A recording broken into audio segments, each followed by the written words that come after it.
Hello and welcome. My name is Gbitse and I'm going to be sharing with you today on leadership.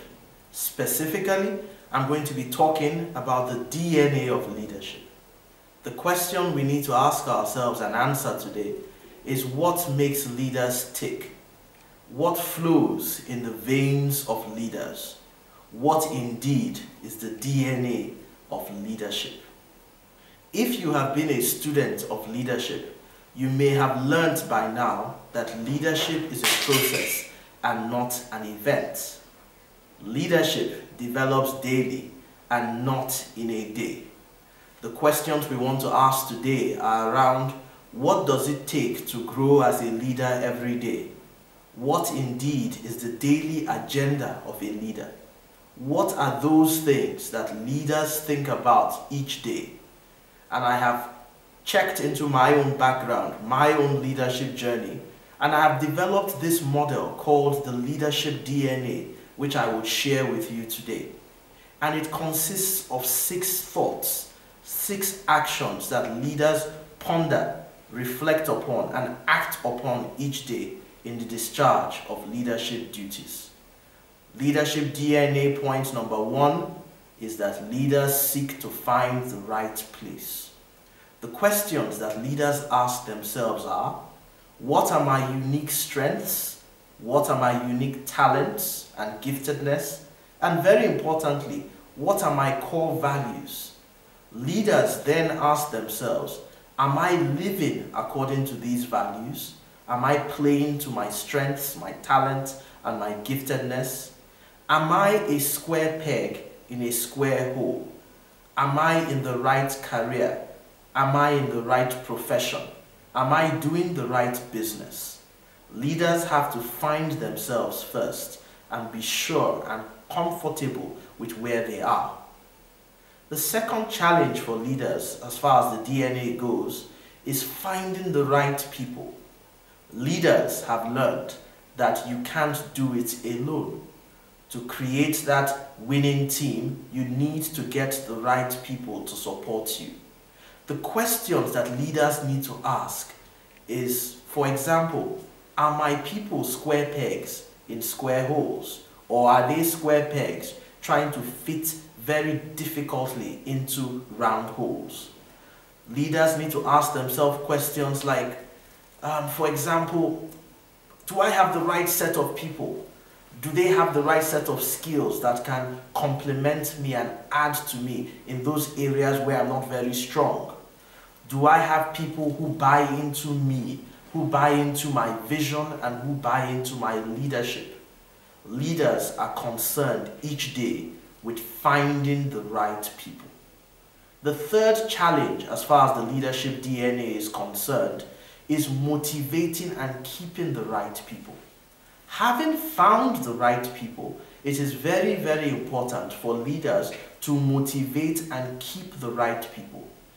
Another interesting part of that discussion is that as you try to motivate and keep the right people, it means that you must also try to get rid of the wrong people, or indeed, like I always say, release them to their destiny. Now let's go back and talk about what it takes to motivate and keep the right people. Leaders need to understand that they have to build relationships with their people. The reason is because relationship is the foundation of leadership.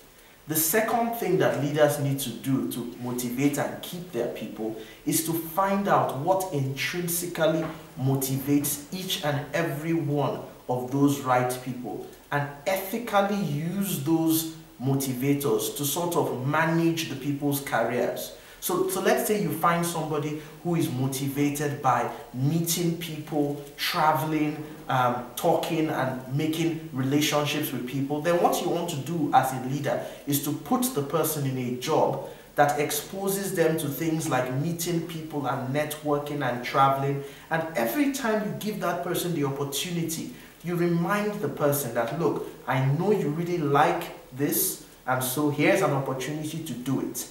This way you keep the person motivated.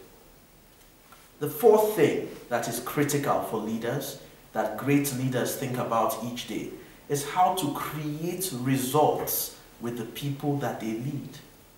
Again, results are very important. While relationships are the foundation, results give you the credibility to lead. And when it comes to driving results, there are two things that leaders need to focus on each day. Number one is delegating effectively. Very important. But even if I backtrack a bit, before we even talk about delegation, I think the first and more important thing is sharing your vision. Leaders must understand that because they are visionary and they are the visionaries of the organization, they need to sit their people down and share with them in an open and transparent manner, in a manner that actually invites them to participate in the vision, what the vision of your organization is. What is the vision of this particular strategy? What's the vision of this particular assignment? And then you can delegate effectively. One of the things that I have found in my own journey of leadership is that often we delegate tasks to our subordinates rather than delegate responsibility. So leaders need to learn to delegate responsibility, not just tasks. And this you can do by sharing and articulating that vision and getting the people to buy into you and buy into that vision. The fifth level of the leadership DNA challenge, ladies and gentlemen, is developing your people. You have found yourself, you have found the right place for yourself, you have found the right people, you have motivated and kept the right people, you have used the right people to deliver the right type of results. Ladies and gentlemen, leaders at this stage start thinking, how can I develop the people around me? How can I teach, mentor, coach, train the people around me so that I can take them to a place where by themselves they would ordinarily never have gotten to without my leadership? This is a very important part of the leadership DNA. Finally, leadership DNA level number 6, the thing that leaders think about all the time is about succession. It's about multiplying results. So the questions we need to ask ourselves here are we leading leaders or are we leading followers?